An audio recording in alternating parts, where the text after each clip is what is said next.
I have concerns about this application, and I'd like to state those concerns briefly and then suggest that we postpone this application to a later meeting so that we can discuss it more thoroughly. I'm not sure this is the right time or place for this particular event. We have a precedent for asking applicants to move or alter their program. We did that just in December with Hospital's Festival of Lights, and the reason of then was that merchants were concerned about their impacts on sales. So that's one point. I think that's something that should have been looked into for this as well.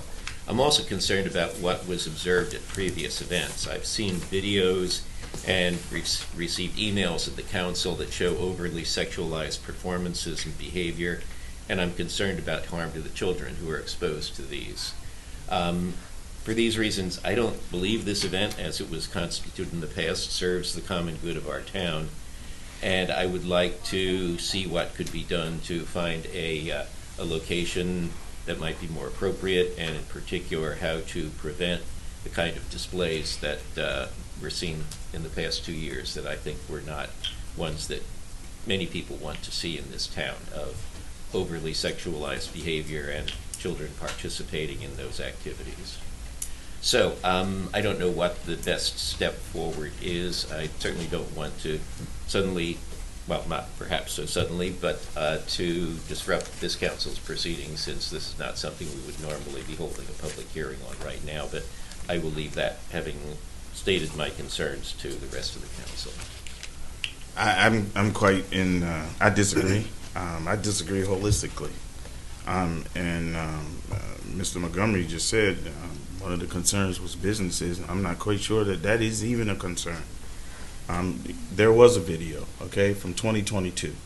Let's just be honest about it. I never got any information until the president of the council sent it to me. My colleague next to me just quoted Dr. King and said the time is always right to do what's right. And the chief of police was there. None of this information was reported to us. Like I said, I saw that video, but it is quite unfair that we change the location or timing of anything. I think that my motion is to approve it, and let's continue to work with the Delmarva Pride Festival, the ones who are sponsoring it, and have open dialogue and communications with everyone, that we can work together, that we live in this community which is culturally diverse and diverse in many aspects of life. All of us should have an opportunity to live here, interact for the common good. I respect my colleagues, but I don't respect their opinion on this issue and this concern. I think the date and time is here and available to us, and I think we should vote on it. Here's my big concern, and this is for all my colleagues, that we should be fair to everybody. And if anybody in this room knows what it is to be treated indifferently, it's me. I want to be fair across the board. And if there's some other issues or concerns that you have that you haven't brought out, then I think you ought to state those issues or concerns, because the ones that you have stated is not enough in my mind to impact any change on this parade. I think that we do have a responsibility as a council to look at the content of festivals that are proposed to occur in the town. I'm sure we will all agree on some that we would not want to have here. My belief is that from what I saw in this 2-year ago event and some of the photographs of last year's event, that I am concerned that we are opening this event up to minors with a potential content that would be harmful to them. I would like very much for us to have a discussion with Mr. O'Donnell and the organizers about how that can be avoided, because I doubt that anyone wants this to be seen as an event that is harmful or objectionable. And I have no problem with an event going forward It's the kind of activities that will occur there that I am very concerned about. And so that's why I thought it would be worthwhile having that discussion at a meeting when everyone has an opportunity to be prepared on it. President Gonzalez, if you don't mind, sitting on the council, this has been a successful event for the last 2 years. We passed 2 public assembly permits with no issue. We've never had a complaint, whether I was sitting as president of the council or as mayor, ever heard a complaint. The only complaint I ever heard was that it was such a lovely event and it shared with Juneteenth. I wish it was actually extended into 2 weekends. I think that's a high compliment for. And I understand that, and I believe that never, they should be able to have their event. But there are things that we are responsible for as the council to address, as we've had an outpouring of people raising concerns in the past week. We've also had an outpouring of support on this. Yes, everyone that has voted and put us in this position as a broader community.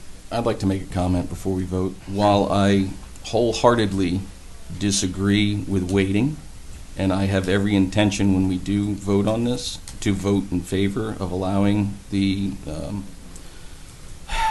public assembly permit to go through, if there is a member of this council who would like to wait, and even if I disagree with it, if a member of the council wishes to wait, then we should wait. However, I would ask that we vote on this at the earliest convenience for that member. We have until June. Again, I plan on voting for it, and I hope everybody else does as well.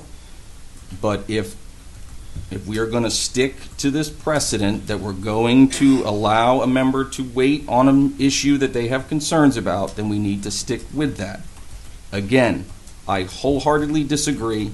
I think it should come up for a vote, but I will support waiting simply because that is the precedent that we have established, and I would expect the same treatment to be given to me if I wanted to wait on an issue. I second what Mr. Abatello said. I have every intention of voting in favor for this public assembly permit, but if Mr. Montgomery feels compelled to wait, I will honor that request. My name is Tina Grace Jones. I am one of the 2 co-founders, along with Kyle, of Delmarva Pride Center, which has our office location at 7401 Ocean Gateway here in the town of Easton. I would like to speak to this. This organization actually started officially 2.5 years ago. A year and a half before that, though, I started a little support group for transgender people. Because, quite honestly, there was nothing here on the shore. And you, as Reverend Davis said, the stress, the minority stress that comes from being someone who's constantly singled out is very daunting. I am a suicide survivor. I lived in the closet for 56 years because I was terrified to come out because I thought I would lose everything. And I'm going to tell you what happened 4 years ago. I came out 4 years ago when I was diagnosed with a brain tumor, and I didn't think I had much time left to live. Within a year, I lost my job. Within a year, I lost most of my family. Within a year, I lost most of my friends. Within a year, my wife lost most of her friends. We were asked when we were going to move out of this county. We were asked when we were going to get divorced because there was clearly, obviously, something wrong with me. I'm here to tell you today that there is nothing wrong with me. And I'm also here to tell you today that I knew I was different when I was 7 or 8 years old. And I knew when I was 12 or 13 that I was in the wrong body. These children that you're talking about today know that too. Those of you who don't have this experience cannot judge those of us that do identify as gay or lesbian or bisexual or transgender or any of the other letters under LGBTQIA+. You know, I look at Reverend Davis here. I will never know a black experience. I will never know it, but I can tell you what. Probably the greatest gift I ever got was 4 years ago when all those terrible things happened to me. Because before that time, I had tremendous privilege. I served as an executive in organizations throughout this county. I served as chair of the board of the Chamber of Commerce for this county. I served as the chair of the board for the Economic Development Commission for this county. After I came out, I saw my wages cut by 2/3. That's discrimination. I saw an inability to get a job. That's discrimination. That exists. That exists here. And we need to acknowledge it. And the only way that we confront this is to actually sit down and have conversations with other people. Sitting there saying we're not going to have a festival is doing the exact opposite of that. Sitting there saying that it's right for a child to do this or do that when it's the parent's decision is not the decision of other people. None of you have the right to tell me how to live my life. I have never, ever broken a law. I have only contributed tremendously to the society. I've spent my whole career here, actually working in this town. And now I'm being told I'm not accepted, that I'm not good enough.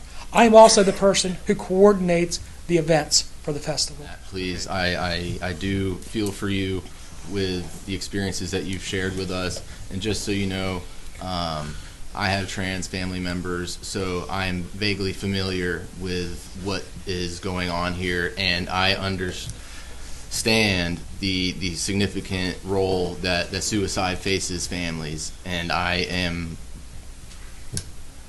we need to address the concerns about the festival, and the main concern that a lot of people have reached out about in the past is that there were a dancer scantily clad receiving money from children, and that is the main concern of a significant number of community input that we have received, to the extent that we have not even been able to read all of them, which is great. I think community feedback is welcome and highly supported and condoned. But we are needing to balance having a festival, which you do have the right to have, and I imagine that you will be having it, and that the same time need to make sure that people in the community who are concerned about it, what happened towards children, is assured that that is not going to be a thing. Okay. That is what we're trying to wrap our heads around and make a decision based on. So yes. If there was something that you could do to ensure that that is something that would not be occurring, that would make this a lot easier for several people here. First of all, these are dancers, these are performers. If you decide that there's something else, that's the decision you're making, but these are professionals. They are no different than a ballet dancer or somebody in a musical. And I bet you would have no problem letting a child come up to them and present flowers or whatever. Second of all, as I said, I was at the event. There was nobody scantily clothed. I managed the stage.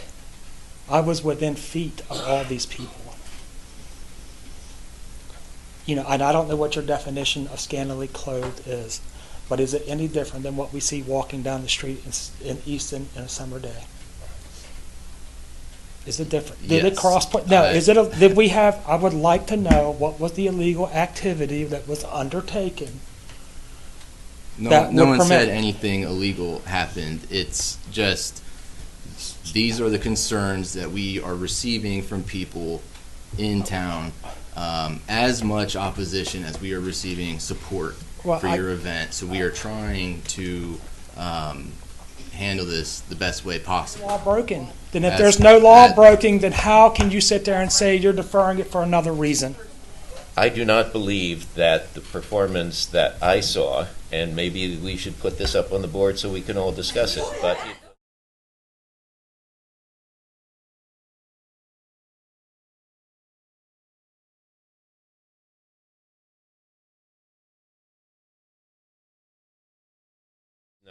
What I see there is not the video that was emailed to me, which was concerning me, which was the dancer coming right up to children who were then coming up to him and watching his crotch and handing him money. I'm sorry, that goes beyond, to me, this has nothing to do with the First Amendment. This has to do with the appropriateness of particular kinds of exhibitions in the town, and that we have a responsibility. And I do believe that there is harm to children who are exposed to something like this. I was not expecting we would be debating that part, but I'm convinced that there is harm. I certainly know that there are people who have expressed that sentiment to me, and all I am asking is that as you do that you give us assurances that as you do your program, there will be no exhibitions like this one or even if you say, no, this one was just fine, that there will be no exhibitions of scantily clad dancers on the street exhibiting themselves to children, that it be done in a way that we can not be concerned about the reactions that someone who finds themselves there, maybe inadvertently, has to the kind of performances that are being put on in front of them. And that's what I'm asking for. Can you control the program, either whether it's for your hired professional performers or people who come there, to prevent this kind of activity? Yeah, so here's how I'll answer. First of all, that was from 2022. I don't think there's any evidence of anything at all in 23. Did you change things? How did you change them? We actually sit there and work with the performers. We talk to them. They screen every song. They screen every act. Mm-hmm. Okay? So we take a very diligent approach to that. Okay. The other thing I will say to you, when you talk about harm being done to children, half of kids who are trans like me attempt suicide. Don't think about it. They attempt. Okay? You know what the biggest deterrent to that is? At least one parent who's willing to sit and have a conversation with them. It drops it by tenfold and brings it back to what the average is for the kids of the same age. Can we stay on the festival, please? Well, I'm just addressing the issue that was brought up, that this is harmful to others, and that there is plenty of science out there to prove it otherwise, and I am happy to bring that and present that to this commission. I would like very much to participate in what you're describing, to hear your presentation of the science, and to hear a presentation of the science which is finding which has findings about the epidemic of gender dysphoria among high school students, the potential harm that decisions made at that point can have in the future. I'm not sure it's the thing for the council to take up, because I believe that our judgment on this, at least my judgment on this, would be, can we have an event here which gives you the opportunity for affirmation and being together, that does not offend a significantly large group of other people for whatever reason? Has to be. I'm trying to make it clear whether you are saying that drag shows and pushing overt sexuality has to be part of your festival for it to work, or whether you're saying you can put limits on that, which are kind of which make it something that the entire community wants to be part of. Sir, here's how I'll answer that. We already do put limits on it. We showed that last year. We showed the good restraint. We do not see those performances as sexualization. I'm sorry you do. What I saw there was somebody performing gymnastic maneuvers. Mm-hmm. I've seen plenty of splits in my life from gymnasts, from other dancers. There was nothing there, and they were clothed in a bodysuit and boots. The only thing showing was their arms and their legs from their mid-thighs to their knees. Okay. I'm worried that soon we're going to be sitting here saying, women, get your long gowns back out. All right. Because I doubt that we will hear anything different from what was Sure. stated to us tonight, so I'll be happy to see the council go there. I move for approval of the public assembly permit for the Delmarva Pride Center annual event. I'll second that. All in favor? Aye. All opposed? Nay. Ayes have it. Thank you.